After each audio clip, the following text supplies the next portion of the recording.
Bandiraɓe o gungu sutu cikkuɗo mo jiyoton ɗo wana e ladde tula hela gonɗen koye nder wuro te wana hay gurel tokosel ko capital leydi Côte d'Ivoire.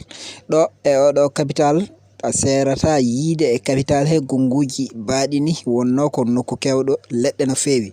Ɗum saabi sa wi leɗɗe mbiya ndiyam toɓojam, sa wi ɗum kadi mbiya kadi ene wawi jibinande yimɓe ɓe loro. Kono ɗum foof e wade noon wonno ardiɓe adiɓe ardade leydi ndi ɓe mbaɗino hen miijoji luggiɗɗi jaaƴi. Ɗum tagi ko jiyata ngoɗo maayo jurgo no fewi, ganduɗa no fewi yaajgo kadi ngo maayo wana maayo wonnoɗo ko caangol. Ngol caangol asa afta watta maayo waɗira urbanisme capital mo leydi Côte d'Ivoire. Leydi Côte d'Ivoire foof waɗa comme no annama calli goɗɗi ni cukki e ngoɗo maayo waɗa caniveau ji ene bersa hen kala ndiyam toɓɗam e nder capital he.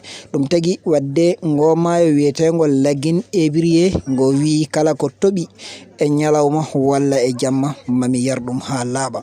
Ɗum tagi wadde ko ƴiwoɗe mawni foof koɗe kewi koɗe deggodiri ko foof so dartima tan ɗon e minitaji sappo walla sappo e joyi a nattat yiide ndiyam e wuro he ha laaɓa. Ɗum noon saabi ɗum ko dañɓe laamiɓe ɓe ganduɗa ko jogiiɓe sembe e hattan yiɗɓe huccande gueɗe ɗe ganduɗa taw mbawa lorde jogorɓe hoɗoyde e oɗo nokku. Ɗum tagi ɓe kuccanima ɗum gila yaawi. Ɗum tagi wadde leydi maɓɓe ndi serti e caɗele e banggue ndiyam surtout ko fate banggue inondation. Ɗum noon leydi meɗen Sénégal inondation no wayi hande tampinde ɗum ni so woni laamuji ɗi ene jiiɗi certane ɗen caɗele. Ɗum noon ko miijoji luggiɗɗi jaaƴi mbaɗete mbete enenne mbawen sertude e ɗen caɗele.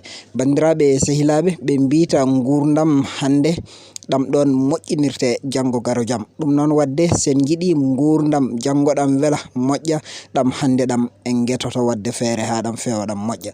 Ɗo e lagine ébrier Amadou Tidiane Baro e leydi Côte d'Ivoire on waɗani on oɗo reportage.